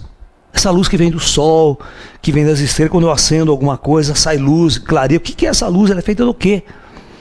Como ela se desloca, como ela se propaga, qual que é o elemento dela. Então, a primeira coisa, o cara pegava uma corda, ele começou a brincar, né? Começou a fazer assim com a corda. E a corda formava aquelas ondulações. Ondulações. Então, veja bem, as ondulações são isso aqui. São físicas, de objetos reais. Então os cientistas, eles começaram a estudar essa ondulação. Né? Eu faço uma coisa, ele vai andando na corda, assim, certo? Ele ondula a corda e vai se deslocando. Porque a onda, quando você mexe aqui, ela aqui, com o braço, essa onda se desloca. Ela tem Então a onda, quando ela se desloca, ela tem uma velocidade. O pico da onda. Você pega a crista da onda, ela começa a andar. Aí os cientistas começaram a pegar os elementos para estudar isso aqui. Eles pegaram isso aqui, eles chamavam de altura da onda ou amplitude. Tudo medido em metro. Medida mesmo. Amplitude. Né? Ó, amplitude. Porque vibração tem a ver com algo que vibra. Amplitude. Vocês têm que entender isso também. O esotérico usa vibração completamente errado também. Aí, eles foram medir o tamanho da onda. Então, os cientistas diziam, uma onda completa é uma oscilação senoidal. É uma equação senoide que descreve a onda. Né? Uma função senoidal. Então, o comprimento dela é a medida entre um ponto de uma crista e outra, que se repete consecutivamente com o mesmo tamanho. Ele é sempre constante o tamanho. E eles chamaram de lambda isso aqui. Tá? Agora, o tempo gasto para se fazer uma oscilação. O tempo gasto para fazer uma oscilação, para a onda se completar, ele chamava de período da onda. Período da onda. Né? E a frequência, a palavra frequência é sempre o inverso do período, 1 sobre T. Tá? Que é, na verdade, o número de períodos na medida de tempo. Se eu estou usando segundo, se eu estou usando minuto, tá? Aí eu vou ter a frequência. Por exemplo, eu vou fazer 10 ondas por minuto. Então eu fico aqui e conto. 1, 2, 3, 4, 5, 6, 7, 8, 9, 10. Em 1 minuto eu fiz 10 ondas. Eu fiz 10 oscilações assim. Isso aqui eu vibrei a corda. Isso chama vibração. Eu criei uma vibração na corda. Alright? Aumentar a frequência significa assim, frequência baixa. Frequência alta. Muito alta. Você está entendendo? A frequência é quantas vezes uma onda é construída numa unidade de tempo que você escolhe. Segundos, por exemplo. Então, uma onda por segundo, uma onda por segundo é em homenagem a um cientista que estudou toda essa ondulatória toda, é chamado de Hertz. Né? 1 Hertz. Né? 1 Hertz é uma onda por segundo. É 1 Hertz. 2 Hertz, 4 Hertz, 5 Hertz, tá? É a medida de vibração. Então o ar, todas as vezes que eu falo, a minha corda vocal fala... é uma tipo de uma corda que eu pegar o violão e fazer... Pum. Quando ela vibra o ar, ela faz o ar se propagar, o som se propaga no ar. Isso é uma onda. E essa onda tem comprimento, tem frequência, tem tudo. Quando eles foram estudar o elemento luz, eles perceberam que a luz também ela se desloca no espaço através de um fenômeno ondulatório. Então, tudo o que vibra, tudo o que oscila, tem vibração. E tudo que tem vibração pode ser caracterizado pelos 3 elementos fundamentais de uma onda, que é o comprimento, que é a sua velocidade de propagação, que é a sua amplitude e a sua frequência. É como você descreve uma onda, através da frequência. Então você fala assim, quanto maior a frequência, maior. Aí vem, né, no começo da física quântica, um grande gênio ao estudar o elétron, as partículas elementares, que não tinham sido descritas como elementos materiais apenas, mas como era a constituição dela, de como elas eram feitas, era uma incógnita. Então daí um cientista, o Max Planck, percebeu que a energia pode ser descrita eletromagnética como uma constante vezes a frequência, e de Broglie, o grande gênio, que não era físico, era um professor de história, olha só. O cara que fez a base da física quântica, ele não era físico, ele era historiador. Tá? Que é o de Broglie. É outro, né? Cuidado. Eu estou falando que os nordestinos são gênios. Por isso que não tem nada, é brincadeira, mas, né? São gênios. Tá? É só o jeito que eu gosto de brincar, gente, tá? Então veja bem. De Broglie, Louis de Broglie, Tá?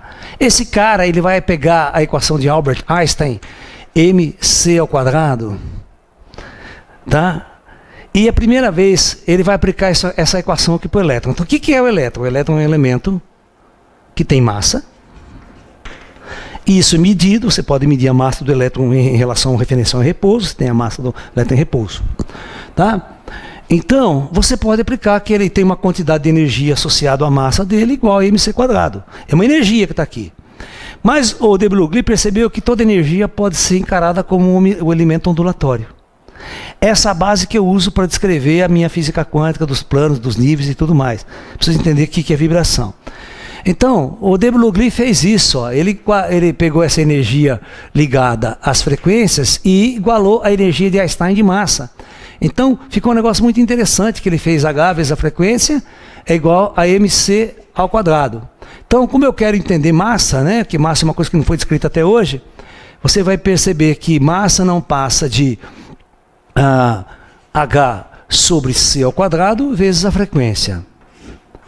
Então, isso de Broglie fez. O que de Broglie não fez foi o que o Lala fez. Eu peguei esse elemento aqui e quantizei esse elemento. Eu quantizei a massa. Quando eu quantizei a massa, então o que o de Broglie fez de bom aí agora? Vocês não perceberam, né? Que foi a pergunta que o cara me fez até agora. O que é vibração? Então, todos os elementos que nós chamamos de materiais podem ser descritos como elemento oscilatório. É a ideia de partícula-onda. Ora eu posso encarar ela como uma massa, como objeto sólido, ora eu posso encarar ela como objeto ondulatório, que é o conceito de partícula-onda na mecânica quântica, na física quântica. Esse é o começo de tudo. Então veja bem, tudo no universo você pode escrever como vibrando. Tudo está vibrando no universo. Desde o elemento mais simples, que é o elétron, o nêutron, o próton, ou os quarks, todos estão vibrando num processo ondulatório. Até a teoria das cordas para descrever o elétron é um elemento vibrante. Certo? Então, isso significa que tudo, você pode até dizer isso aqui, ó, tudo é vibração. Por isso que você entra na internet aí, você vê o Tesla falando, né? Você pode entender o universo como tudo é vibração. Depois que você assistir essa aula do Lala, você vai saber por quê que o Tesla falava isso. Porque o Tesla é um cara que viveu no processo evolutivo da mecânica quântica. Ele evoluiu junto com a física naquela época. Né? Então tudo é vibração. Mas essa vibração, ela é real, ela está vibrando objetos reais no espaço. Agora vamos pensar, e o espírito? Aí que vem o Lala, né? O que eu fiz? Os físicos pegam essa matéria convencional e escrevem aquilo lá. Então o Lala faz o quê? E essa matéria, Lala, que está em volta da Terra aqui, que vocês chamam de outra dimensão, e que não é outra dimensão porcaria nenhuma, a única coisa é que essa matéria aqui é que estamos aqui no concreto. Isso é concreto para nós. O espírito não é concreto para nós, porque ele é muito sutil.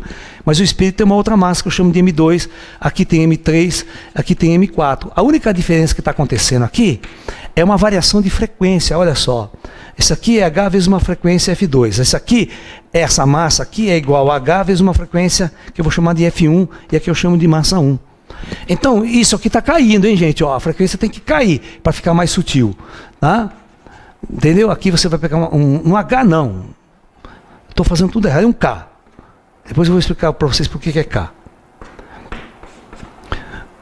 Porque eu pego isso aqui. Esse aqui é uma constante, ó. Então eu chamo K vezes F, onde K é H sobre C². Tá? É a simplificação que eu faço nas equações para ficar mais simples as notações, ficar encher de número. E aí você tem M5 é o K vezes F5. Mas você tem que entender o seguinte, que quanto mais denso, a frequência é maior. Quanto mais sutil vai ficando a matéria, que não é dimensão, que está tudo aqui nesse mesmo espaço-tempo, ela tem uma frequência muito mais baixa.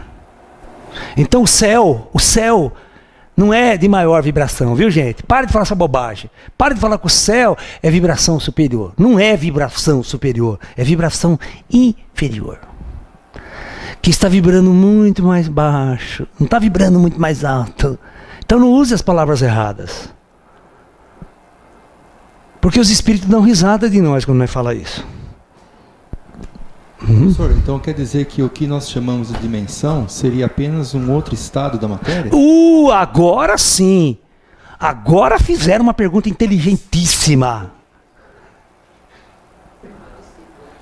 Mas foi meu discípulo que fez aqui, então não vale. Não vale. Não vale. Porque, na verdade, quando eu chamo M1, são outros estados da matéria. Estados quânticos da matéria, porque não tem espectro contínuo aqui. É quântico, então eu tenho M1, isso aqui, eu quantizei a massa. São estados quânticos da matéria, não é outra dimensão. A matéria está no outro estado quântico, aqui no espaço-tempo. Ela não está em outro lugar. E outra, só existe, porque não dá para voltar no passado nem no futuro. O tempo não é uma coisa que flui. O tempo sempre esteve parado. Só existe o presente no universo. Só existe o presente. Esse tempo aqui, ele não passa, ele é uma coordenada. A coordenada pode passar, porque eu estou usando relógio, tal. Mas o tempo real no universo, ele só existe o presente no universo. Por isso que não dá para voltar no tempo. Não existe uma física para voltar no passado e no futuro. Porque essas duas coisas são criações mentais. O passado é uma criação mental e o futuro também é uma criação mental. Por isso que todos os grandes mestres do passado falam, você tem que ficar no presente, cara. Você não tem que ficar se preocupando com o futuro nem com o passado. Por isso não esquenta a cabeça com vida anterior, tá? Não se preocupa com vida anterior, não. Lá já passou, nem existe mais. O que tem é agora. É o aqui agora. Por isso que tem aquela palestra gratuita lá, o poder do aqui e agora. Né? Você tem que centrar aqui. A única coisa no universo que está acontecendo é o presente. O resto não existe no universo. Né? Perguntas?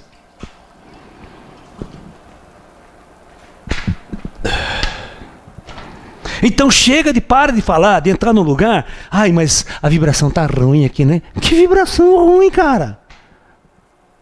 O que tá ruim é cheio de encosto emanando fedor, energia ruim, você tá sentindo-se mal, mano. Não tem nada a ver com energia ruim. É o que está sendo emanado pelas vibrações psíquicas, pela oscilação, a gente chama de vibração, né? É uma emanação mental, uma emanação psíquica que eu capto, que eu percebo, eu me sinto mal naquele lugar. É a mesma coisa, se você entrar dentro do rio Tietê agora, cara, você fala, ai meu Deus, que esse lixo todo, você fica louco sentando no rio Tietê, porque você está vendo, né? A sujeira. E quando você entra num lugar que tem uma puta sujeira astral e você não está percebendo, não vê. Não é verdade? Entra numa balada, vai numa rave, você vai ver o que é sujeira astral, o que é aquela meleca astral, tudo ali em volta, e você está no meio daquilo ali. Como você não vê, você tá sintonizado com aquela coisa, encheu a cara também, né? Depois da terceira dose de uísque, tudo é lucro, né, pro cara. Professora Monique, ela pergunta, como que poderíamos explicar então o conceito de densidade usados nos temas espiritualistas? Não. A densidade é uma coisa só, é sempre massa sobre volume. Tá? Vocês têm que aprender o que vocês aprenderam no ginásio. Tá? O que é densidade? É massa sobre o volume. Presta bem atenção. Vamos lá, Titio Lalá explica. O que é densidade? Tudo que o esotérico pensa, ele inventa essas palavras usando conceitos antigos, mas aplica errado. É isso que o esotérico faz, ele não estuda. Densidade, massa dividido pelo volume. Se a massa diminui quando você sobe a planos superiores, porque a massa diminui, a frequência diminui, a massa diminui. Quando a massa diminui, o que acontece? Então a densidade de um objeto ela também é quantizada, ela é quântica, porque ela deriva de um objeto quântico. Ok? Entendeu? Então você pode falar que a densidade no plano aqui é muito maior, a densidade aqui é bem menor, cada vez menor a densidade vai caindo de forma quântica, porque ela é uma relação de massa com volume. O volume não muda, o volume é o espaço. Aí que está entendendo? Esse volume utilizado aqui é a medida do espaço, e esse espaço não é alterado. Tá? Quando a gente está falando aqui próximo da Terra, tal, com pequenas variações, o espaço é praticamente o mesmo para nós. Então, a única coisa que está variando é a massa. Então, nos outros planos, que não podemos chamar de outro plano, você pode usar esse termo, esse plano aqui, com essa que está no espaço nosso aqui mesmo, a densidade é menor da matéria. As coisas são menos densas. Por isso que ele fica acima da Terra, não fica abaixo da Terra. Porque se ficasse abaixo da Terra, ele é mais denso. Porque na formação do planeta, tudo que a gente sabe que está sendo atraído por uma força gravitacional, tudo que tem densidade muito maior vai para o fundo. Tudo que tem densidade menor tende a ficar na superfície. Faz uma experiência em casa. Pega 3 líquidos não miscíveis. Você sabe o que são líquidos não miscíveis? São líquidos que não se misturam, porque, né? Então você pega óleo, pega água, depois pega... Você vai ver que ele vai ficar com a superfície separada. Põe corante, que eles vão ficar bonitinhos. Então, aí você vai saber exatamente o que é isso aqui que está acontecendo. Ó. Então, sempre os menos densos vão ficar onde? Para cima. E os mais densos vão ficar para baixo. Isso aqui não passa de uma experiência de colégio com líquidos não miscíveis. Ó. Alright? Então, pense nisso. Não é outra dimensão. Os líquidos não miscíveis estão aqui. Né? E a atmosfera, que é feita de material denso, ela interpenetra todos esses planos aqui. Só os últimos não, que os últimos já estão fora da atmosfera terrestre, em termos de distância da Terra. Isso é uma lei astrofísica que vale para todos os planetas do universo e todos os corpos celestes do universo. Tá? É possível, então, professor, um espírito se adensar? Aí sim, o espírito, para se adensar, ele tem que fazer um salto quântico. Aí que vem a tecnologia dos ETs. Os ETs, eles são cientistas que dominam a física, né? E eles conseguem, então, operar em cada uma dessas densidades diferentes. Eles tanto operam na nossa densidade, eles se tornam visíveis, aparecem, ou eles mudam sua densidade quântica e passam a não ser visíveis mais por nós e entram no plano espiritual. Os ETs fazem isso e espíritos também avançados podem utilizar de tecnologia e se adensar em nosso meio. Por isso que a gente chama materialização nada mais do que um adensamento de algo que já existe lá no plano espiritual. E é possível também fazer o oposto, professor? É possível, né? Mas, porém, contudo, todavia, não é muito aconselhável. Né? Essa matéria, que é uma matéria, os CTs falam que ela é muito cheia de defeitos, ela é impura, né? Ela não dá para você pegar essa matéria aqui e jogar na dimensão lá de cima. É complicado. Quando eles vão construir um disco voador para operar em várias dimensões, a matéria dele tem que ser pura, todos os átomos têm que ser reconhecidos, para que tudo mudar certinho, não ficar uma coisa para trás. A física tem que operar em tudo. Né? Por isso que é muito mais fácil descer do que subir. Professor, apesar de a matemática ela ser limitada, nós poderíamos dizer então que o universo ele é medido através da matemática? Não, é nós que usamos matemática. Não, os ETs não usam essa coisa que a gente chama de matemática. A matemática é uma coisa muito, muito terrena, muito nossa, né? Muito do nosso nível de percepção da realidade. Uma mente, uma consciência tão avançada, tão sofisticada que os ETs têm e que os seres superiores têm, a linguagem é completamente diferente. A matemática não existe para eles. Tá? Não vai pensar que a matemática é uma coisa universal. Ela não é universal. Ela é uma coisa muito planetária nossa, do nosso nível de consciência. A Jussara Moreira, ela pergunta se a massa, ou seja, o que enxergamos, na verdade, seria uma onda mais adensada? Óbvio, né? Uma onda de frequência muito mais alta. Né? Objetos que têm uma frequência muito alta, a luz passa a ser refletida, então meus olhos veem. Se a onda ela é muito expandida, a luz atravessa e o objeto se torna invisível. Né? Essa é a grande tese do homem invisível. Né? A tese de construir um homem invisível, do filminho que você vê aí, né? É construir algo que a luz atravessa, ele mudar a moleculação, a estrutura molecular do DNA do cara. Você tem que mudar todo o DNA, para ter uma onda mais expandida. Aí a luz atravessa, você não vê, ele se torna invisível. Né? Só que tecnicamente isso é impossível, né? Isso é só em filme de ficção mesmo. A Tati Oliveira, professor, ela fala, qual seria então a relação do mundo esotérico de mais denso ou menos denso entre bem e mal? Então, essa é a coisa. A ideia é a seguinte, ó, quanto mais denso, mais o espírito está nas trevas, por lei do karma, né? Olhando aqui, ó.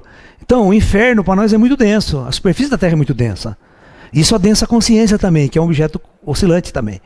Então, quando eu vou subindo de dimensão, ou não posso falar de dimensão, esquece. Quando eu vou subindo de planos de densidade, de massa, que na verdade a massa vai caindo, eu vou mudando de densidade, a minha consciência vai expandindo e a minha percepção vai ampliando. Então, quanto mais denso, mais nas trevas está uma consciência. Quanto mais acima, menos denso o plano e menos densa a consciência se manifesta naquele plano. Tá? Então, por isso a gente pode chamar os planos densos da matéria abrigam aquilo que a gente chama de homens e consciências no estado mais animalesco. A palavra mal, vocês nunca pensaram que vem da palavra animal? Vocês nunca pensaram nisso? Animal. O mal vem de um estado anímico, vem de um estado animalesco. Por exemplo, um animal, ele mata outro animal, come e tal, mas ele não está pensando que ele está fazendo certo ou errado. Ele está agindo de acordo com seus instintos. Entendeu? Então, quando eu mato uma outra pessoa, eu estou sendo um animal. Eu estou fazendo o mal. Eu estou imitando o animal. Nunca pensaram nisso? Lá também é cultura. Antônio Rocha, professor, ele fala que tudo é vibração. A vibração também teria algum limite? É claro, né? É claro, para baixo é zero, certo? Parou de vibrar, não tem vibração. Agora, e para cima? Até quando você consegue vibrar as coisas? Depende. Na vibração eletromagnética, nós temos o que a gente conhece é raios gama, né? Raios gama tem frequências altíssimas, mas não tem limite. Os físicos não estabeleceram um limite para o raio gama ainda, sabe, em termos de frequência. Depende de onde o raio gama é gerado, a frequência pode ser muito alta, e buracos negros podem gerar frequências altíssimas de raio gama, por causa da velocidade com que ele vai girar e vai gerar o raio gama, a onda gama. Exatamente essa pergunta que o Vinícius Modesto ele pergunta, se existe massas ainda mais densas do que a nossa. É só pensar em núcleos de estrelas, né? Núcleos de estrelas de nêutrons, núcleos hiperdensos. É óbvio que quando existe uma relação física, que se você pegar, presta atenção, eu vou pegar uma onda oscilando aqui. Ok? Ela tem uma energia e uma frequência. Pode pensar no elétron. Se você diminuir esse espaço aqui, só diminuir o espaço, o elétron ele vai reagir e vai aumentar a frequência. Porque a energia é a mesma. Só se você não deixa perder energia, você diminui o comprimento de onda, automaticamente a frequência tem que aumentar. Então, o que acontece? Olha que interessante. O que acontece numa estrela de nêutrons? Você pega a matéria e começa a espremer, e você faz com que o espaço fique muito pequeno. Aí você vai ter o quê? Nesse espaço pequeno, uma puta de uma frequência altíssima. E frequência alta é o quê? Hiperdensidade de matéria. Então você tem matérias hiperdensas devido ao grau. Por isso que os caras falam, você pega 1 centímetro cúbico de uma estrela de nêutron, pesa bilhões de toneladas. Se soltasse aqui na Terra, ela varava. Né? Os caras falam, se você pegar 1 centímetro cúbico, uma bola de 1 centímetro cúbico, sabe aqui, uma bolinha de gude, do núcleo de uma estrela de nêutrons, ela pesa 1 bilhão de toneladas. Então, você poderia pegar aqui e soltar ela vai varar a Terra. Ela vara, o peso dela é tão grande que ela vara, sai do outro lado do planeta e volta até ela se estabilizar e parar no núcleo. Agora você imagina a hiperdensidade dessa massa, né? Em núcleos de estrelas. Buracos negros, então, a densidade vai infinito, cara. Olha, pra você ter uma ideia, a ideia do buraco negro é uma hiperdensidade, certo? Então, o que é, buraco negro é isso aqui, é massa sobre volume. Quando você começa a diminuir o volume e a massa permanece a mesma, porque a estrela não vai perder massa, você está comprimindo a massa, você está provocando isso aqui, E quando o volume tende a zero, que você espreme a massa ao extremo, a massa vai ser dividida por zero. A massa dividida por zero dá um número, o quê mesmo? Na matemática de vocês, quanto é que dá, moçada? Quanto que dá uma coisa dividida por zero? Olha. Infinitamente grande. certo? Ó, é infinitamente grande. Então, é um número que tende a infinito. Por quê? A frequência, por quê? Quem que vai para infinito aqui, ó? Vamos tirar a massa daqui e vamos colocar K vezes a frequência. Se K é uma constante, quem que está indo para o infinito? A frequência. Então vocês perguntaram aí, né? Frequência vai até quando? Depende do regime. Num buraco negro, a ideia é de ir até um número infinitamente alto. Última pergunta. A meditação, ela seria uma forma de a gente diminuir a nossa frequência? Frequência mental. A gente tem que associar agora o padrão da consciência com uma ideia de algo que está oscilando também. Então, por isso que todas as técnicas orientais é relaxar, tranquilo. Quando você vai dormir, por exemplo, para sair do corpo, nós precisamos relaxar muito até dormir. Dormir é um estado máximo de relaxamento e a nossa consciência ela dá um salto quântico. Ela expande. Quando ela expande, ela pula fora do corpo. Ela desconecta do corpo através de uma mudança de salto quântico da densidade do padrão de vibração da consciência. Ok? Aí não tem a ver com massa. Tem a ver com outro elemento que a gente tem que escrever depois. Que você lê o meu livro Física Quântica e Espiritualidade, eu criei a ideia da consciência ser uma partícula também, que obedece às leis da física quântica. Tá? Então, pessoal, não vão falar mais bobagem. Se alguém mandar um e-mail para mim falar que a Terra está entrando na quinta dimensão, eu vou dar uns tapas na orelha. Tá? Parem de falar essas bobagens que vocês não entendem. Vocês são esotéricos, são meus alunos, estudem, vamos criar uma linguagem nova. Vamos conversar com o cientista da mesma forma conversando com o esotérico. O esotérico, quando fala uma palavra, quando ele fala de energia, ele tem que saber que tipo de energia ele está discutindo. Que tipo de. Você fala de vibração, ele tem que saber que tem a ver com frequência, com onda, algo que está oscilando. Não falem mais de dimensão. Dimensão não existe. Dimensão é uma criação ideológica, matemática dos físicos. Esquece isso. Tá? Namastê, muita paz e muita luz a todos.